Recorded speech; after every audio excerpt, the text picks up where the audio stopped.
الحمد لله رب العالمين والصلاة والسلام على أشرف الأنبياء والمرسلين وعلى آله وأصحابه أجمعين أما بعد.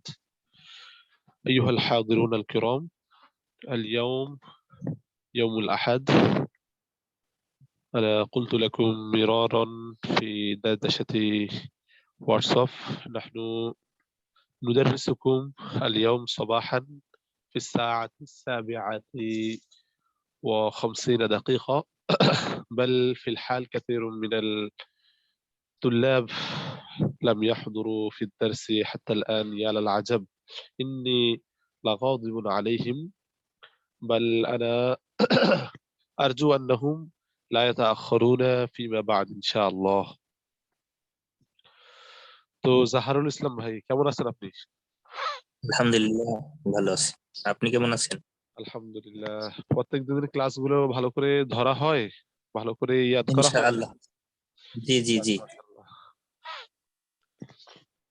আচ্ছা, তাহলে আমরা শুরু করে দিচ্ছি, যেহেতু আমাদের সময় কম। আল্লাহর অস্তিত্বের দলিল সম্পর্কে বিজ্ঞানীদের কয়েকটি উক্তি। এর আগে আমরা চার মাযহাবের ইমামদের মতামত আমরা জেনেছিলাম, ঠিক আছে? এই যে ইমাম আহমদ ইবনে হাম্বল রহমতুল্লাহ আলাই জি আল্লাহর অস্তিত্বকে কিভাবে বুঝাতে চেয়েছেন, ঠিক আছে, এটা এখানে আমরা পড়েছি। এরপরে ইমাম জি জি। আহমদ ইবনে হাম্বল রহমতুল্লাহ আলাই আরেকটা, ঠিক আছে, ওনাকে জিজ্ঞেস করা হয়েছিল, উনি জবাব দিয়েছে ইমাম শাফি রহমতুল্লাহ আলাই। এরপর ইমাম ইমাম আবু হানিফা রহমতুল্লাহ আলাই, ঠিক আছে, ওনারা জবাব দিয়েছে। এরপর এক সরকাওয়ালি মহিলাকে জিজ্ঞেস করা হয়েছিল, ঠিক আছে, হুম। সরকাওয়ালি বুড়িকে জিজ্ঞেস করা হয়েছিল। তো সে বুড়িও কি খুব সুন্দর একটা জবাব দিয়েছে। আশা করি পিডিএফটা আপনাদের কাছে আছে, ওই হিসাবে পিডিএফটা দেখে নিয়েছেন আশা করা যায়। হুম। এখন আমরা জানবো বিজ্ঞানীদের উক্তি, ঠিক আছে। বিজ্ঞানীরা তো জি তাদের জ্ঞানের আলোকে কি বোঝার চেষ্টা করেন, ঠিক আছে না? জি। তারা যে জ্ঞান লাভ করেছে সেই জ্ঞান অনুপাতে আল্লাহর অস্তিত্বটা প্রমাণ করতে চায়। তো আমরা এরকম কিছু, এখানে অনেকগুলো মতামত আছে, ঠিক আছে, আমরা সবগুলো পড়বো না, সবগুলো আপনারা নিজেরাই পড়ে নিতে পারবেন। আমরা অল্প কিছু শুধু দেখে নেব, ঠিক আছে। জি যেমন দেখেন, ডক্টর জন ক্লিভল্যান্ড কথ্রেন বলেন, বিশ্বের অন্যতম প্রধান পদার্থবিজ্ঞানবিদ লর্ড কেলভিন নিম্নলিখিত গুরুত্বপূর্ণ উক্তি করেছেন। আপনি খুব গভীরভাবে চিন্তা করেন, তাহলে বিজ্ঞান আপনাকে আল্লাহতে বিশ্বাস স্থাপন করতে বাধ্য করবে। আমাকে অবশ্যই স্বীকার করতে হচ্ছে যে আমিও তার এই উক্তির সাথে সম্পূর্ণ একমত।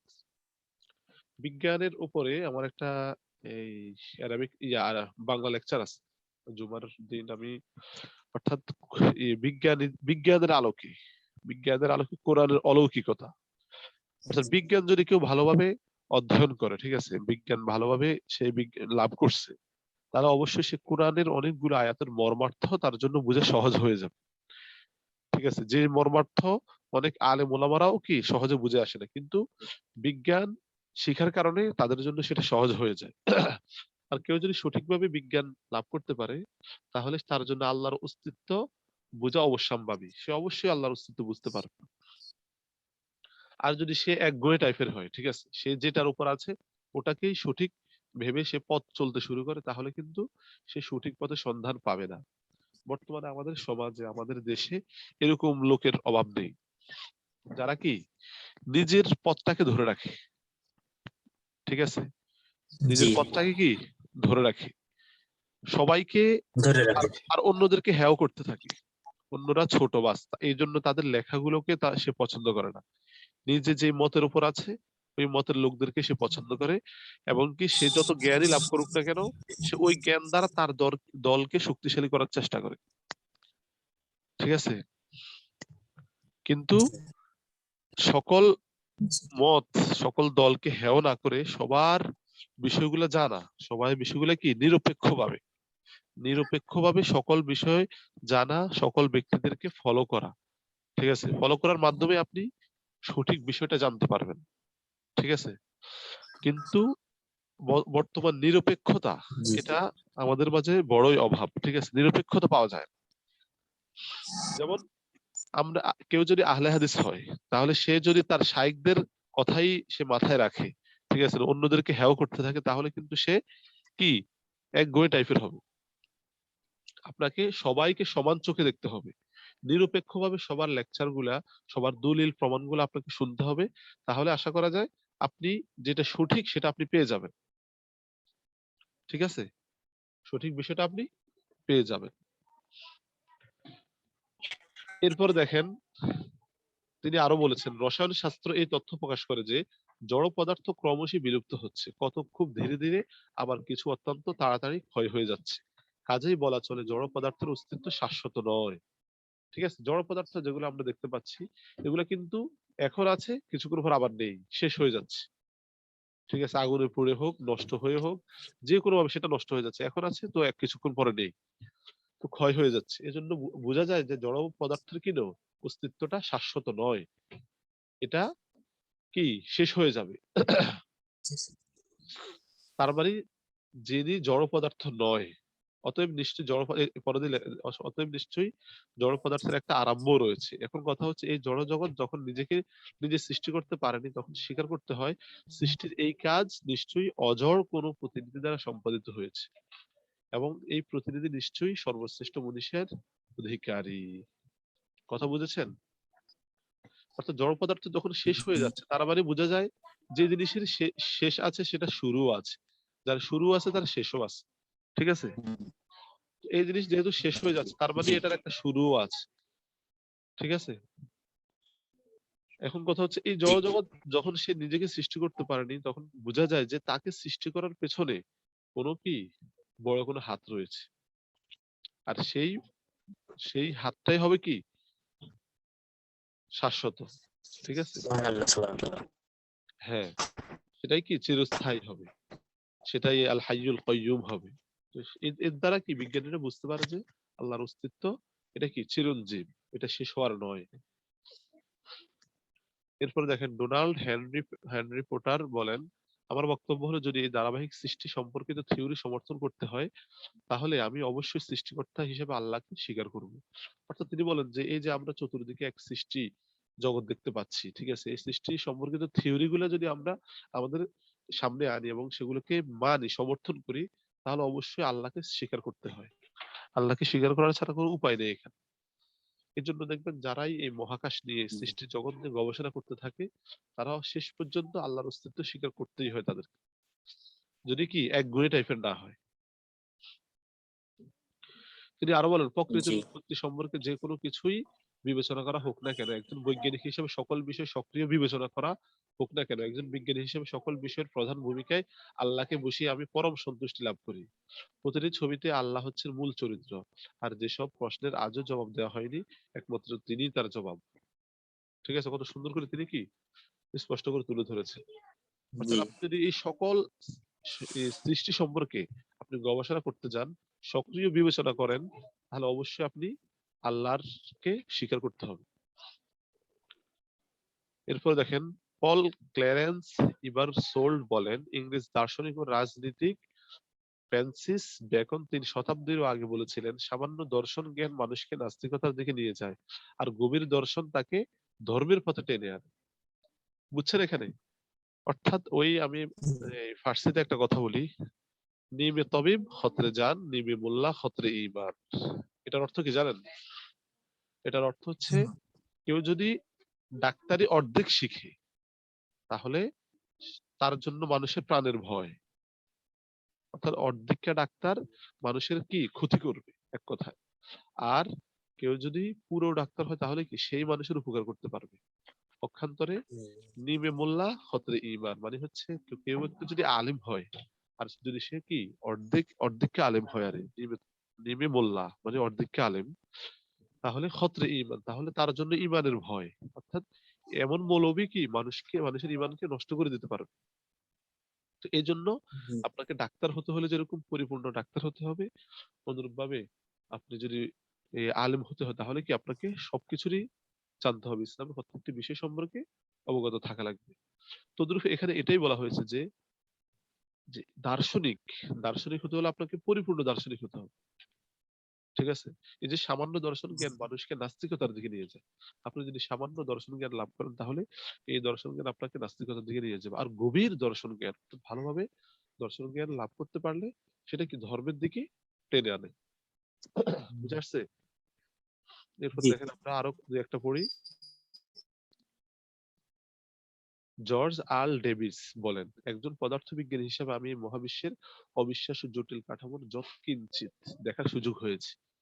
ঠিক আছে, যার ক্ষুদ্রতম পরমাণুর অভ্যন্তরীণ প্রাণস্পন্দন বৃহত্তম নক্ষত্রের বিশাল কর্মতৎপরতার তুলনায় কোনো অংশেই কম আশ্চর্যের ব্যাপার নয়।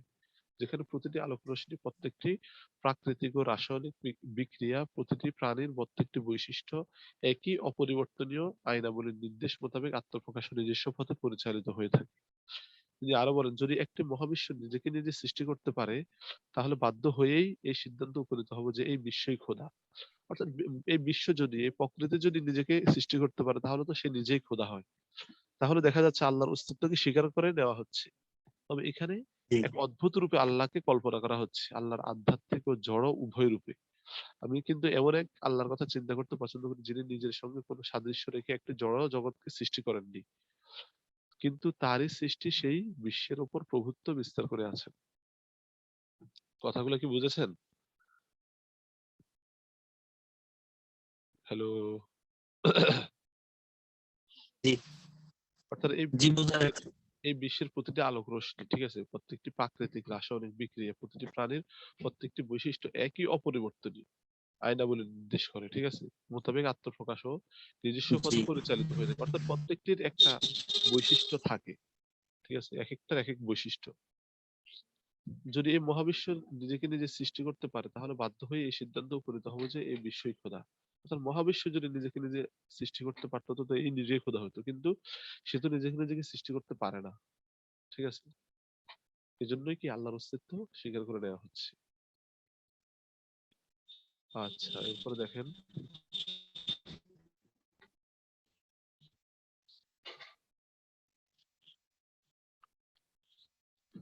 দেখেন জন অ্যাডলফ বেহলার বলেন, আজকের দিনের বিজ্ঞানের বিশ্বাস যে প্রাকৃতিক আইন আমাদের গ্রহকে পরিচালনা করে। মহাশূন্যের অন্যান্য গ্রহগুলিও সেই একই আইন অনুসারে পরিচালিত। যেদিকে আমরা তাকাই, সর্বত্র আমাদের নজরে পড়ে সুকল্পিত পরিকল্পনা, ক্রম সমন্বয়। তুমি এখানে ছিল, এখানে ছিল। আপন মনে এই কথা বলতে করি, যেদিকে আমরা তাকাই সর্বত্র আমাদের নজরে পড়ে সুকল্পিত পরিকল্পনা, ক্রম সমন্বয়। তাই আমার মনে সন্দেহের কোনো অবকাশ নেই যে সর্বশ্রেষ্ঠ এক মনীষী সেসব কিছুর পরিকল্পনা করেছেন। অর্থাৎ এই যে আমরা মহাশূন্যের যে গ্রহ নক্ষত্র যা কিছু দেখতে পাচ্ছি, সবকিছু কিন্তু একটা নিয়ম আইন অনুসারে পরিচালিত হচ্ছে। ঠিক আছে, যদি এগুলোর কোনো জি পরিচালক না থাকতো, তাহলে এগুলো এলোমেলো হয়ে যেত, একটি অপরটির সাথে জি লেগে জি ধ্বংস হয়ে যেত। ঠিক আছে, একটা পরিচালনা যদি থাকে, যেমন একটা গাড়ি যদি আপনি ড্রাইভার ছাড়া ছেড়ে দেন, তাহলে এটা কিন্তু ধ্বংস হয়ে যাবে, এটা শেষ হয়ে যাবে, কারণ এটা কোনো পরিচালক নেই। পরিচালক থাকলে সে ওই গাড়িকে রাস্তার উপরে রেখে সোজাভাবে কি পরিচালনা করবে, গাড়িকে চালাবে। কিন্তু যদি সেটার পরিচালক না থাকে, তাহলে সেটা কি শেষ হয়ে যাবে। তো এই যে গ্রহ নক্ষত্র, কত বিশাল বিশাল গ্রহ নক্ষত্র আমরা দেখতে পাচ্ছি, গ্যালাক্সি, এগুলা কিন্তু সর্বদা চলমান, এগুলা কিন্তু এক জায়গায় দাঁড়িয়ে থাকে না। আমরা হয়তো অনেকে ভাবি যে এগুলা এক জায়গায় বসে আছে, না, এগুলা সবগুলো চলমান। তাহলে এগুলার যদি কোনো পরিচালক না থাকতো, তাহলে এগুলো কি এভাবে আইন অনুসারে নিয়ম মাফিক চলতো না এগুলো। তো উনি এটাই বলতেছে, যেদিকে আমরা তাকে সর্বত্র আমাদের নজরে পড়ে সুকল্পিত পরিকল্পনা, ক্রম সমন্বয়। তাই আমার মনে সন্দেহের কোনো অবকাশ নেই যে সর্বশ্রেষ্ঠ এক মনীষা অর্থাৎ আল্লাহ তাআলা এসব কিছুর পরিকল্পনা করেছেন, সৃষ্টি করেছেন, এবং তিনি এই মহাবিশ্বকে এর নির্দিষ্ট গন্তব্য পথে পরিচালনা করেছেন। পরিচালনা করছেন। মোটামুটি আমরা অনেকগুলোই পড়েছি। ঠিক আছে, জি এগুলো আপনারা নিজেরা নিজেরা একবার দেখে নিবেন। ঠিক আছে, অনেকগুলো উক্তি নিয়ে আসছে এখানে। ক্যামিল পামারিয়ন বলেন, কোন শিক্ষা গুরুই এটা বুঝতে পারছেন না যে বিশ্বের অস্তিত্ব কি করে হলো এবং কিভাবে তা অটুট রয়েছে। বাধ্য হয়ে তারা এমন একজন স্রষ্টা স্বীকার করে নিলেন যিনি সদা বিরাজমান ও সক্রিয়। ঠিক আছে, অর্থাৎ শিক্ষাগুরুরা বহু চেষ্টা করেছে বোঝার জন্য যে বিশ্বের অস্তিত্ব কিভাবে তৈরি হয়েছে এবং কিভাবে সেটা এখন পর্যন্ত অটুট আছে। ঠিক আছে, সর্বশেষ জি তারা জি স্বীকার করতে বাধ্য হয়েছে যে একজন স্রষ্টা আছেন, স্রষ্টা ছাড়া এটা জি জি হতো না। পরিচালিত হতে পারি না। অধ্যাপক লিনি বলেন, শক্তিমান ও বুদ্ধিমান আল্লাহ নিজ অদ্ভুত কারিগরির মহিমা নিয়ে আমার সামনে এভাবে উদ্ভাসিত হলো যে আমার চোখ দুটি তার প্রতি পলকহীন দৃষ্টিতে তাকিয়ে থাকে এবং আমি পুরোপুরি তন্ময় হয়ে থাকি। প্রত্যেকটি বস্তুতেই তা যতই ছোট হোক না কেন তার অদ্ভুত শক্তি, আশ্চর্য কৌশল ও বিচিত্র অনবদ্যতা পরিলক্ষিত হয়। ঠিক আছে? জি। আচ্ছা, অর্থাৎ আল্লাহর সৃষ্টি, ঠিক আছে, আল্লাহর সৃষ্টির দিকে যদি আপনি ভালোভাবে দৃষ্টি বুলান, সৃষ্টিকে নিয়ে যদি গবেষণা করতে থাকেন, তাহলে অবশ্যই আপনার কাছে স্পষ্ট হয়ে যাবে যে এই সৃষ্টির পিছনে অবশ্যই একজন স্রষ্টা রয়েছেন। হাদিসের মধ্যে আমাদেরকে এরকমই নির্দেশ দেওয়া হয়েছে যে লা তাতাফাক্কারু ফিল্লাহ তাফাক্কারু ফি খালকিল্লাহ। ঠিক আছে? অর্থ কি? অর্থ হচ্ছে আল্লাহকে নিয়ে তোমরা চিন্তা করতে যেও না, বরং আল্লাহর সৃষ্টিকে নিয়ে চিন্তা করতে থাকো। আল্লাহর সৃষ্টিকে নিয়ে চিন্তা করলে আল্লাহকে চিনতে পারবে। ঠিক আছে? এই যে আমাদের সম্মুখে যে বিভিন্ন কোম্পানি আমরা জানি, যে আরএফএল কোম্পানি বলেন, স্কয়ার কোম্পানি, ঠিক আছে, অনেকগুলো কোম্পানির কথা আমরা জানি। আমরা এই কোম্পানিগুলোতে কিন্তু আমরা যাই নাই। ঠিক আছে, কোম্পানিগুলো যেখানে অবস্থিত, যেখানে তাদের মালামাল তৈরি হয়, কোম্পানির মালিক কেমন, তার চেহারা, এসব কিছু কিন্তু আমরা দেখি না, আমরা প্রোডাক্টটাই দেখি। ঠিক আছে না? প্রোডাক্টটা যদি ভালো হয় তো আমরা বলি যে এই কোম্পানিটা ভালো, আর প্রোডাক্টটা যদি মন্দ হয় আমরা বলি যে কোম্পানিটা কি ভালো না। ঠিক আছে না? তাহলে আমরা প্রোডাক্টের দিকে তাকিয়ে আমরা কি কি করি, নির্ণয় করি যে কোম্পানি কেমন, কোম্পানির কর্মচারীরা কেমন। ঠিক আছে? তদ্রুপ আল্লাহর সৃষ্টিকে নিয়ে যদি আপনি গবেষণা করতে থাকেন, তাহলে অবশ্যই আল্লাহ যে চিরঞ্জীব, চির অমর, এটা আপনি বুঝতে পারবেন। আল্লাহ যে কত বড় শক্তিশালী, শক্তিমান, সেটা আপনার সহজে বুঝে আসবে। এই জন্য আল্লাহর সৃষ্টিকে নিয়ে গবেষণা করতে হবে। আচ্ছা, এরপরে এখানে আছে দেখেন, আল্লাহর জাত বা সত্তার প্রতি ঈমান বিশ্বাস রাখার পর্যায়ে কয়েকটি মৌলিক ও বুনিয়াদী বিষয়। ঠিক আছে, অর্থাৎ আল্লাহর প্রতি ঈমান রাখার ক্ষেত্রে কয়েকটি বিষয় আমাদের মাথায় রাখতে হবে। ঠিক আছে, স্বীকার করতে হবে। এক নম্বর হচ্ছে আল্লাহর তার সত্তা সমস্ত গুণাবলী সহ আপনা আপনি অস্তিত্বশীল। অর্থাৎ আল্লাহ যে অস্তিত্বশীল, এটা আপনা আপনি। ঠিক আছে, এই অস্তিত্বশীল হওয়ার ক্ষেত্রে কারো হাত নেই। ঠিক আছে, কারণ কারো যদি হাত থাকে তো সেই স্রষ্টা হয়ে যাবে। ঠিক আছে, আর আল্লাহর সমস্ত গুণাবলী কি সহই তিনি অস্তিত্বশীল, যা কখনো শেষ হবার নয়। এটা স্বীকার করতে হবে আমাদের। দুই নম্বর হচ্ছে তার সত্তা এমন, যিনি নিজ সত্তায় সুপ্রতিষ্ঠিত, তবে কোন নির্দিষ্ট স্থানের সাথে সংশ্লিষ্ট বা নির্দিষ্ট স্থানে নয়। সমাহিত ও গণ্ডিবদ্ধ নয়। অর্থাৎ আল্লাহ তাআলা যে নির্দিষ্ট একটা স্থানে আছে, যেমন আপনি যদি এখন মনে করতে থাকেন আল্লাহ তাআলা আরশের উপরে চেয়ারের উপর বসে আছেন, সমাসীন আছেন, তাহলে আপনার এই কথা কি ভুল হবে। এরকম কথা বললে গুনাহ হবে, অনেক বড় গুনাহ হবে। আসলে আল্লাহ তাআলা নির্দিষ্ট কোন জায়গায়, এখন ধরেন না, আপনি যদি এখন চেয়ারে বসে থাকেন, তার মানে কি আপনি চেয়ারে বসার মুখাপেক্ষী, চেয়ারে না বসলে আপনার হয় না, আপনি স্থানের সাথে নির্ধারিত হয়ে যান। আল্লাহ তো এমন, যার কোনো কিছুর প্রয়োজন হয় না। ঠিক আছে, তিনি কোনো কিছুর মুখাপেক্ষী নয়। ঠিক আছে, স্থান ও কালের গণ্ডি থেকে তিনি মুক্ত। অর্থাৎ আপনি এই জায়গায় এখন বসে বসে থাকতে হবে, এই জায়গায় না বসলে আপনার উপায় নেই, না, এরকম কোনো কিছু নেই। আমাদের মানুষের ক্ষেত্রে এটা আছে, সৃষ্টির ক্ষেত্রে এটা আছে, কিন্তু স্রষ্টার ক্ষেত্রে এটা নেই। সৃষ্টি এখন বসে থাকতে হবে, এখানে না বসলে তার কি খারাপ লাগবে। যেমন আপনি যদি এখন একটু না বসেন, তা আপনার কাছে ওরকম রিল্যাক্স লাগবে না। তদ্রুপ আল্লাহ তাআলা সুখ শান্তির মুখাপেক্ষী নয়। ঠিক আছে, এজন্য তিনি কোথায় আছে, মানে তিনি কোনো জায়গার সাথে নির্ধারিত নন যে তিনি এখন অমুক জায়গায় আছে, তখন অমুক জায়গায় আছে, তাহলে তো আল্লাহ তাআলা জায়গার মুখাপেক্ষী হয়। এজন্য এটাই বলা হয়েছে যে নির্দিষ্ট কোনো স্থানের সাথে সংশ্লিষ্ট বা নির্দিষ্ট স্থানে গণ্ডিবদ্ধ নন, তিনি স্থান কালের গণ্ডি থেকে মুক্ত। কারণ স্থান হয়ে থাকে দেহ বিশিষ্ট বস্তুর জন্য। ঠিক আছে, অর্থাৎ একটা চেয়ার কাদের জন্য বলেন তো? চেয়ার হচ্ছে দেহ বিশিষ্ট কোনো একজন ব্যক্তির জন্য, যিনি সেখানে ব্যক্তির বসবেন। জন্য। হ্যাঁ, দেহ বিশিষ্ট বস্তুর জন্য, কারণ তার বসার প্রয়োজন হয়, তার বসার হুম, প্রয়োজন হয়। প্রয়োজন আছে। কিন্তু আল্লাহ তাআলা তো এই প্রয়োজন হয় না। আল্লাহ তাআলার কোন ধরনের প্রয়োজন, রোগ ব্যাধি কোনো কিছুরই কি মুখাপেক্ষী নয়, বরং নেই। সবকিছুর মধ্যে আল্লাহ তাআলা। এজন্য আল্লাহ তাআলা দেহ থেকে পবিত্র, তার কোনো স্থান নেই, অর্থাৎ না তিনি আসমানে আছেন, না জমিনে, না পূর্বে পশ্চিমে। সমগ্র জগতে তার সামনে একটা অণু পরমাণু অনুপরমাণ বস্তু সমতুল্য। অর্থাৎ এই যে পুরো বিশ্বজগৎ কিন্তু যেমন আপনার সম্মুখে একটা প্লেটের মধ্যে যদি আপনি অনেকগুলা পিঁপড়া নিয়ে বসেন, ঠিক আছে, প্লেটের মধ্যে অনেকগুলো পিঁপড়া জি রয়েছে, তো ওই প্লেটটা আপনার সামনে যেমন, আল্লাহ তাআলার কাছে পুরো বিশ্বজগৎটা এমনই, ঠিক ঠিক তেমন। আছে, একটা, হ্যাঁ, একটা যেন মানে সামনে কিছু অনুপরমাণু বস্তু তার সামনে আছে, ঠিক আছে, এরকম। তিনি কিভাবে তার মধ্যে সমাহিত হতে পারেন? বরং তিনি সর্বত্র আল্লাহ তাআলা সর্বত্র বিরাজমান, ঠিক আছে। আল্লাহ জি তাআলা কি সর্বত্র বিরাজমান। আপনি আল্লাহ তাআলাকে কোনো একটা নির্দিষ্ট স্থানের সাথে নির্দিষ্ট করতে পারবেন না, কারণ নির্দিষ্ট স্থানে থাকাটা, দেহ থাকাটাকে লাজম করে।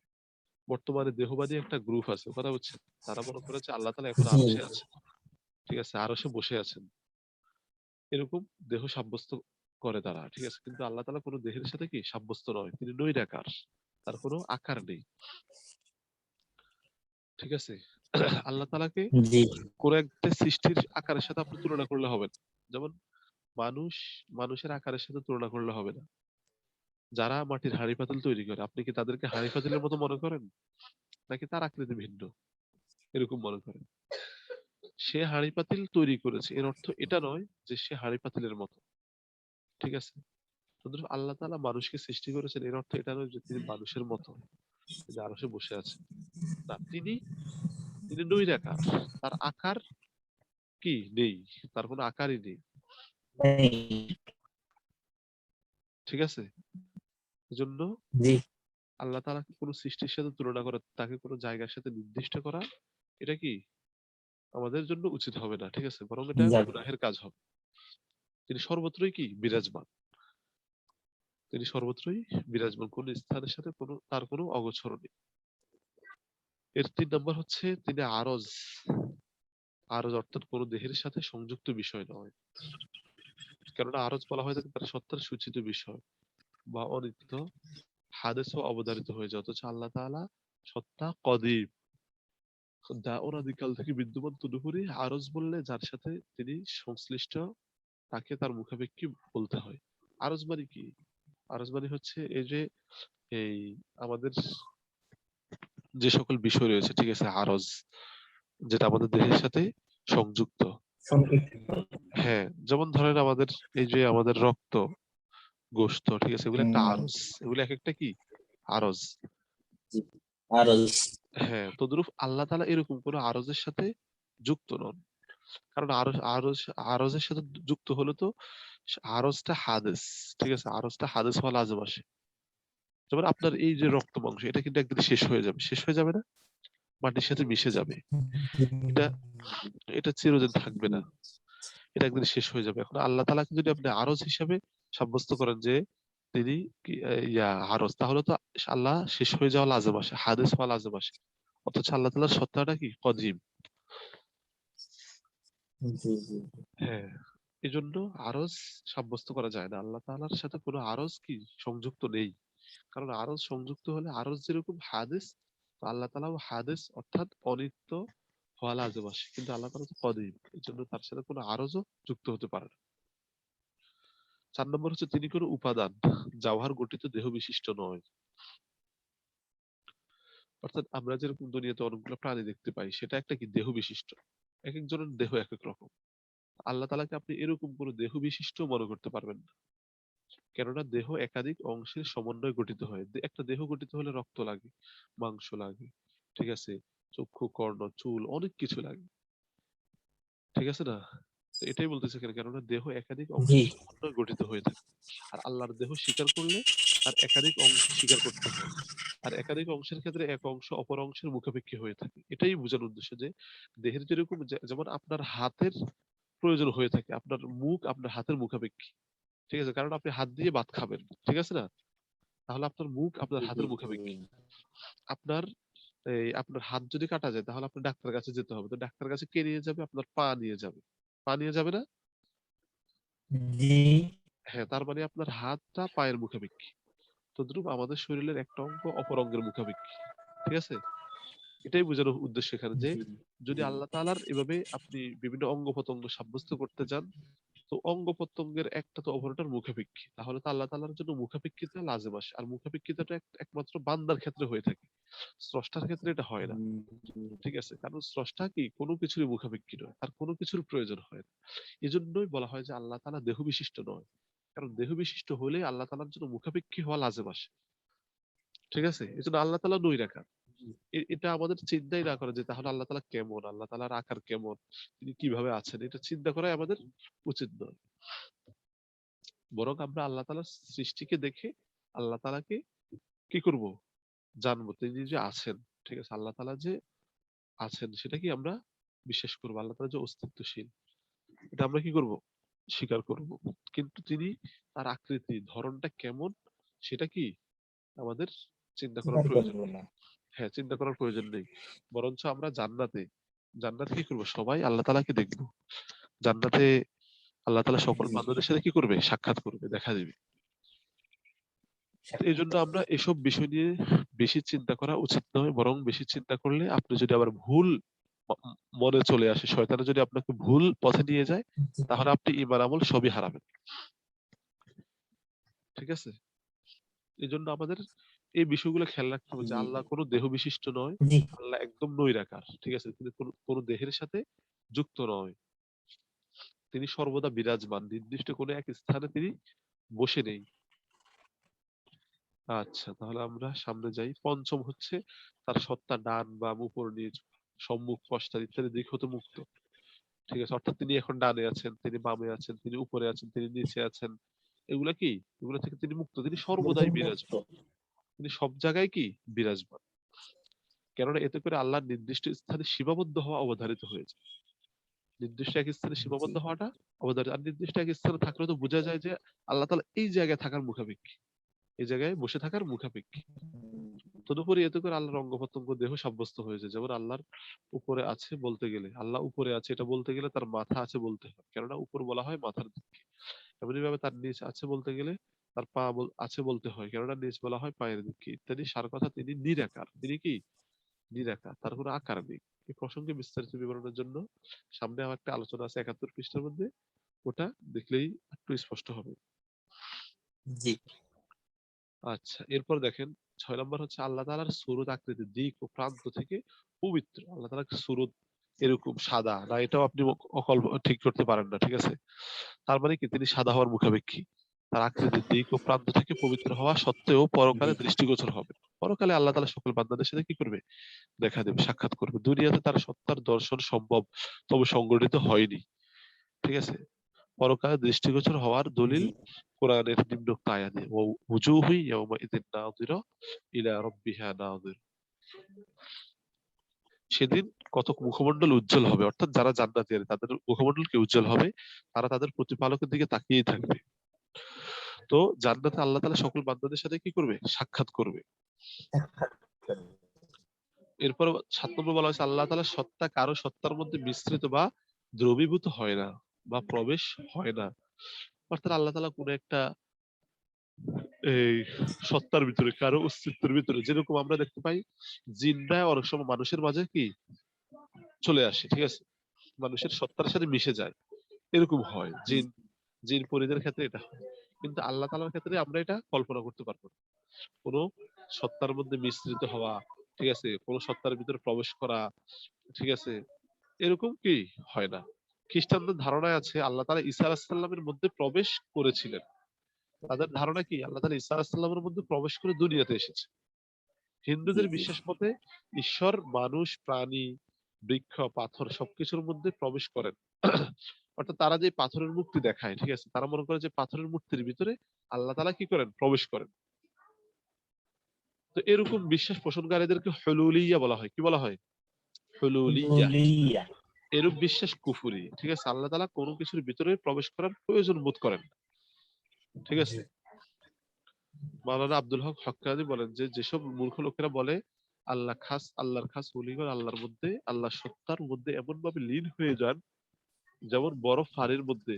অর্থাৎ তারা মনে করে যে আল্লাহর খাস ওলি যারা, তারা জিকির করতে করতে, ইবাদত করতে করতে আল্লাহ তাআলার সত্তার মধ্যে কি হয়ে যায়, লীন হয়ে যায়। যেমন বরফ পানির মধ্যে বিন্দু দরিয়ার মধ্যে লীন হয়ে যায়, এরূপ সম্পূর্ণ কি ভ্রান্ত ও স্পষ্ট কুফর। অর্থাৎ আল্লাহ তাআলা সত্তার মধ্যে কেউ কি হতে পারে না, লীন হতে পারে না। এটা ভুল ধারণা, যারা এগুলো বলে তারা মিথ্যা বলে, এগুলো স্পষ্ট কুফরি। অর্থাৎ আল্লাহ তাআলা যেরকম অন্যের সত্তার মধ্যে লীন হতে পারে না, প্রবেশ করতে পারে না, অনুরূপ ভাবে আল্লাহ তাআলার সত্তার মধ্যেও কেউ কি লীন হতে পারে না। খ হচ্ছে আল্লাহর সিফাত ও গুণাবলীতে বিশ্বাস করা। আল্লাহর গুণাবলী তার গুণবাচক নাম সমূহে ব্যক্ত হয়েছে। আল্লাহ তাআলার যে গুণাবলী রয়েছে, ঠিক আছে, তিনি গুণাবলী মানে কি, যেমন আপনার অনেকগুলো গুণ আছে, তার মানে কি আপনি এটা করতে পারেন, ওটা করতে পারেন। যেমন আপনি একজন ডাক্তার, এর অর্থ হচ্ছে আপনি ডাক্তারি পারেন। আপনি একজন ইঞ্জিনিয়ার, ঠিক আছে, এইভাবে আপনার অনেকগুলো গুণ থাকতে পারে। তো আল্লাহ তাআলার কি গুণাবলী, আল্লাহ তাআলার সিফাত ও গুণাবলীতে বিশ্বাস করা। আল্লাহর গুণাবলী তার গুণবাচক নাম সমূহে ব্যক্ত করা হয়েছে। আল্লাহ তাআলার গুণাবলী কি, আল্লাহ তাআলার যে গুণবাচক নাম রয়েছে সেগুলোর মধ্যে তুলে ধরা হয়েছে। তো আমরা এখন সেই গুণাবলীগুলোকে জানবো, ঠিক আছে, গুণগুলা জানবো, গুণ সম্পর্কে কিছু ব্যাখ্যা করবে, সেই ব্যাখ্যাগুলো আমরা এখানে কি জানবো। দেখেন,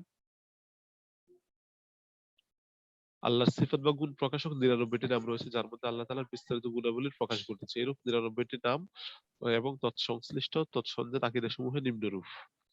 এই যে আল হাইয়ু আল কাইয়ুম, আল হাইয়ু মানে কি চিরঞ্জীব, অর্থাৎ তিনি কি চিরজীবিত, তিনি চিরজীবিত, তিনি কখনো শেষ হওয়ার নয়। আল্লাহ তাআলা যেরকম তিনি কি শুরু থেকে আছেন, ঠিক আছে, তিনি চিরদিন থাকবেন, তার কোনো কি শেষ নেই। এরপর হচ্ছে আল কাইয়ুম, যিনি সপ্রতিষ্ঠ সংরক্ষণকারী, সপ্রতিষ্ঠ সংরক্ষণকারী। আল্লাহ তাআলা চিরঞ্জীব না হলে পরবর্তীতে সৃষ্টি হওয়ায় তিনি মাখলুকে পরিণত হয়ে যান। অর্থাৎ যদি আল্লাহ তাআলা চিরঞ্জীব না হন, তিনি শেষ হয়ে যান, ঠিক আছে, শেষ হয়ে গেলে তো তিনি মাখলুকে পরিণত হন, কারণ মাখলুক কি শেষ হয়ে যায়। এরপর হচ্ছে আল্লাহ তাআলা চিরকাল থেকে আছেন, তাকে কেউ প্রতিষ্ঠিত করেনি, প্রতিষ্ঠিত করেনি, বরং তিনি স্বপ্রতিষ্ঠা। আল কাইয়ুম মানে কি, তিনি নিজে নিজেই প্রতিষ্ঠা, তাকে কেউ সৃষ্টি করেনি। এটাই বলা হয়েছে এখানে যে তাকে কেউ প্রতিষ্ঠিত করেনি, বরং তিনি নিজে নিজে প্রতিষ্ঠিত, তিনি সমস্ত সৃষ্টির সত্তা ও গুণাবলীর অস্তিত্ব দানকারী ও তার সংরক্ষণকারী। আল কাইয়ুম, আল কাইয়ুম মানে কি, যিনি স্বপ্রতিষ্ঠ, ঠিক আছে, তিনি সমস্ত সৃষ্টির সত্তা ও গুণাবলীর অস্তিত্ব দানকারী এবং তার সংরক্ষণকারী। এই যে সংরক্ষণকারী মানে কি, তিনি সকল সৃষ্টিকে সংরক্ষণকারী, তিনি নিজে নিজেই কি প্রতিষ্ঠা। এরপর কোরআন মাজিদে এই সম্পর্কে কোরআন মাজিদে বলা হয়েছে আল্লাহু লা ইলাহা ইল্লা হুয়াল হাইয়ুল কাইয়ুম, আল্লাহ যিনি ব্যতীত কোনো উপাস্য নেই, তিনি চিরঞ্জীব এবং চির অমর, তিনি কি সপ্রতিষ্ঠ। লা তাখুযুহু সিনাতু ওয়ালা নাওম, ঘুম এবং নিদ্রা তাকে স্পষ্ট করে না। হ্যাঁ স্পর্শ করে না। ঘুম কাদেরকে স্পর্শ করে, যাদের প্রয়োজন দেখা দেয়, যারা মুখাপেক্ষী। যেমন আপনি যদি ঘুম না যান তাহলে আপনার ক্ষতি হবে। আল্লাহ তাআলার ঘুমের প্রয়োজন হয় না, ঠিক আছে, তন্দ্রার প্রয়োজন হয় না। এরপর দেখেন আল হক, সত্য, সত্য অর্থাৎ তিনি প্রতিষ্ঠিত সত্য ও হক মাবুদ, আর খোদাই শাহানশাহী সত্য ও যথার্থ, তিনি ব্যতীত আর সব মিথ্যা এবং বাতিল, ঠিক আছে। অর্থাৎ আল্লাহর যে খোদাই, আল্লাহর যে শাহানশাহী, এগুলা কি, এগুলা সত্য। কিন্তু অন্য যত শাহানশাহ আছে, যেমন দুনিয়ার যত বাদশাহী, ঠিক আছে, এগুলা কিন্তু মিথ্যা বাতিল, এগুলো শেষ হয়ে যাবে, এগুলো কোনো সত্য কি শাহানশাহী নয়, এগুলো মিথ্যা। 4 নম্বর হচ্ছে আল আউয়াল, আল আউয়াল প্রথম অনাদি। এই যে দুনিয়ার সকল বাদশাহী, সকল শাহানশাহী যে মিথ্যা বাতিল, এটা কিভাবে বুঝতে পেরেছেন আপনি? দুনিয়ার বাদশাহী যারা দুনিয়াতে, যেমন ফেরাউন, হারুন, ঠিক আছে, ফেরাউন সহকারে যারা কি করেছে, ফেরাউন, হামান, হ্যাঁ ফেরাউন হামান যারা কি করেছে, খোদাই স্বীকার করেছে, এদের খোদাই কি মিথ্যা না বাতিল, এদের খোদাই মিথ্যা না। তারা যে বলেছে আমি তোমাদের স্রষ্টা, আসলে কি সঠিক? সঠিক নয়, কারণ সে কাউকে সৃষ্টি করতে পারে না, অথচ সে নিজেকে স্রষ্টা বলে দাবি করতেছে, খোদা বলে দাবি করতেছে, বরঞ্চ সে সর্বদা আল্লাহ তাআলার মুখাপেক্ষী। সে তার তার নিজের যে রুটা রয়েছে এই রুটাও তো সে সৃষ্টি করতে পারে না, সে এটা আল্লাহ তাআলা থেকে পেয়েছে। ঠিক আছে না? এরপর দুনিয়ার এখন মুসলমানদের যে শাহানশাহ যে বাদশাহী রয়েছে তারা তো আল্লাহর গোলামি করতেছে। ঠিক আছে, তাহলে তো তাদের বাদশাহী মানে আল্লাহর বাদশাহীটাই কি বোঝাচ্ছে তারা। ঠিক আছে না? কারণ তারা তো আল্লাহ তাআলাকে স্বীকার করতেছে। জন্য তাদের বাদশাহী মানে হচ্ছে আল্লাহর গোলামি, আল্লাহর প্রতিনিধিত্ব, আল্লাহর কি প্রতিনিধিত্ব। এই যে ওমর রাদিয়াল্লাহু তাআলা আনহু পুরো অর্ধ বিশ্ব শাসন করেছেন। তো অর্ধ বিশ্ব যে শাসন করেছেন তিনি কাকে সিজদা করতেন? আল্লাহ তাআলাকে সিজদা করতেন। আর তার এই বাদশাহী কি জন্য? আল্লাহর আল্লাহর হুকুম বাস্তবায়নের জন্য। আর এই বাদশাহী কিসের জন্য? আল্লাহর হুকুম বাস্তবায়নের জন্য। তাহলে এর দ্বারাও তো আল্লাহর শাহানশাহী সাব্যস্ত হয়, তিনি যে খোদা সেটাই সাব্যস্ত হয়। আচ্ছা, এরপর দেখেন আল আউয়ালু, তিনি অনাদি। ঠিক আছে, তিনি কি অনাদি, অর্থাৎ তার আদি নেই। আদির একটা শুরু আছে, তিনি শুরু কখন সেটাই কি নির্দিষ্ট নেই। যেমন নেই। আপনার, যেমন আমাদের জন্মের একটা সন আছে, তারিখ আছে, ঠিক আছে, একটা আদিত্য আছে, কিন্তু আল্লাহ তাআলা সেটা না। আল্লাহ তাআলা আউয়াল, তিনি শুরু, ওয়াল আখির, ঠিক আছে, তিনি অনন্ত, অর্থাৎ তার কোনো শেষ নেই, জি, তার কোনো শেষ নেই। শেষ নেই। আল বাকি, তিনি চিরস্থায়ী, তিনি সর্বদাই থাকবেন। তিনি অনাদিকাল থেকে বিদ্যমান, অর্থাৎ তার অস্তিত্ব অনাদিকাল থেকে বিরাজমান, অর্থাৎ এটার কোনো আদি নেই, শুরু নেই। অনাদিকাল থেকে তিনি কি বিরাজমান, তার অস্তিত্ব কখনো অনস্তিত্ব ছিল না, তার সত্তা অনাদি কদিম। যেমন আল্লাহ তাআলা বলেছেন হুয়াল আউয়াল ওয়াল আখির, তিনি আদি এবং তিনি অন্ত।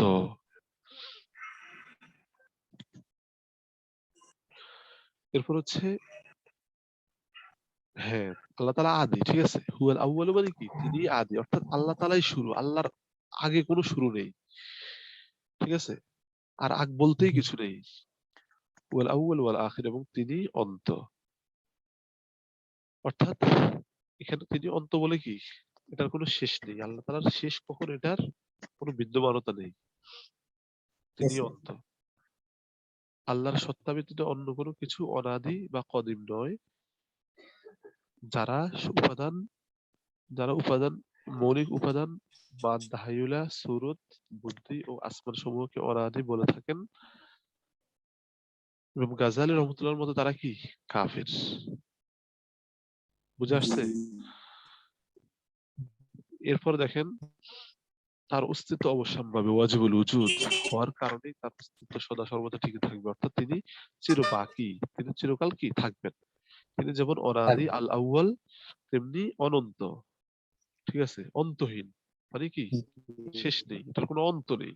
আল্লাহ তাআলার অস্তিত্বের কোনো অন্ত নেই। তার অস্তিত্ব যেমন কখনো অনস্তিত্ব ছিল না, কখনো অনস্তিত্ব আসবেও না। ঠিক আছে,